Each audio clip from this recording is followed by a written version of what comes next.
లేదు సిబిఐకి మీరు ఆదేశించండి. మీ ఎందుకంటే స్టేట్ గవర్నమెంట్ పర్మిషన్తో కదా సిబిఐ కూడా ఎంక్వైరీ చేస్తుంది. మీకు నేను మీ ఈ సందర్భంగా నేను క్లియర్గా అడుగుతున్నా, సిబిఐ దర్యాప్తుకు దయచేసి మీరు కూడా నకిలీ మద్యం వెనకాల నిజంగా నేను జోగి రమేష్ ఉంటే అందరి పేర్లు బయట పెట్టేద్దాం. సిబిఐ దర్యాప్తుకి మీరు కూడా కోరని మేము కోరుతున్నాం. మీకు నిజంగా చిత్తశుద్ధి ఉంటే నేను చెప్తున్నాను, వైన్ షాపులు ఎక్కడ ఉన్నాయో, పర్మిట్ రూములు ఎక్కడ ఉన్నాయో, బార్ రూములు ఎక్కడ ఉన్నాయో అన్ని తనిఖీలు నిర్వహించండి.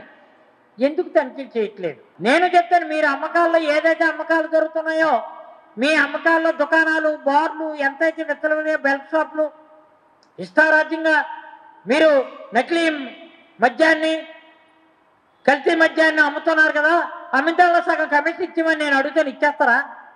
మేము ప్రతిపక్షంలో మేము ఉండడం ఏంటి, మా మాట మీరు వినడం ఏంటి, మీ అనుచరులు వినడం ఏంటి? ఎంత ఘోరం చూడండి, ఎంత ఘోరం ఆలోచించండి.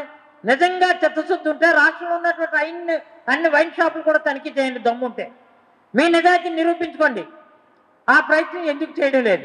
నేను ఇంకోటి చెప్తున్నాను, ఎక్కడైతే మన చిన్న తరహా పరిశ్రమలు ఉంటాయి, కుటీర పరిశ్రమలాగా ఏంటంటే నకిలీ మద్యం తయారు చేస్తూ మన పరవాడు కానీ అనకాపల్లి కానీ ఇష్టారాజ్యంగా ఒక్కొక్కరికి మళ్ళీ వాళ్ళందరితో ఈ ఫోటోలు పోజించుకోవడం, మీ చేస్తున్నటువంటి కుట్రలు చాలా పరాకాష్ఠ చేరుతున్నాయి. నేను అందుకే ఈ సందర్భంగా ఒక మాట చెప్తున్నాను, నిజంగా మీ వాటాలు పంచుకోవడం వల్ల వాటాలు పంచుకోవడంలో వివాదాలు వచ్చాయి కాబట్టే మొలకల చెరువు, ఇబ్రహంపట్నంలో ఉన్నటువంటి నకిలీ మద్యం ఫ్యాక్టరీలు ఇవన్నీ కూడా ఆ లావాదేవీలు, ఆ వివాదాల కారణంగానే ఇది బయటపడ్డది తప్ప లేకపోతే నిజంగా బయటకు వచ్చేదా? ప్రభుత్వంలో ఉన్నటువంటి అన్ని వ్యవస్థలు మీ చేతిలోనే ఆడించి మనకు తీర్చాలంటే చిన్నది వైరు పట్టుకుంటే కింద బొమ్మ ఆడుతుంటుంది. అలాగే అధికారులందరినీ కూడా మీ గుప్పిట్లో పెట్టుకొని చిన్నబాబు పెద్దబాబు ఆట ఆడిస్తున్నారు. నిజంగా నేను చెప్తున్న వాటాలు పంచుకోవడంలో వచ్చిన వివాదాల కారణంగానే మొలకల చెరువు కానీ ఇబ్రహంపట్నంలో ఉన్నటువంటి నకిలీ మద్యం ఫ్యాక్టరీల తాలూగా మొత్తం భాగోతం అంతా బయటపడ్డది.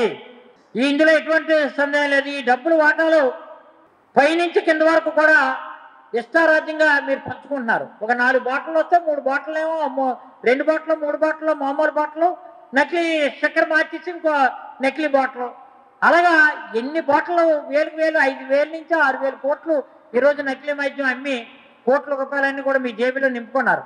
నేను చెప్తున్నాను, వైఎస్ఆర్సీపీ నాయకుడు జోగి రమేష్ చెబితేనే తాను నకిలీ మద్యం తయారు చేశానని ప్రధాన నిందితుడైనటువంటి జనార్దన్ రావు చెప్పాడు. ఓకే, నువ్వు వీడియో లీక్ చేసావు.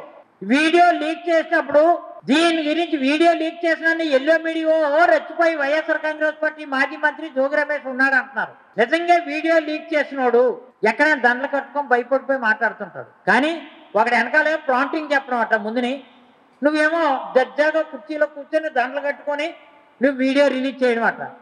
కానీ ఆ బట్టలు ఎప్పుడు నువ్వు ఆఫ్రికా నుంచి ఏ రోజైతే ఇక్కడికి వచ్చావో అవే బట్టలు.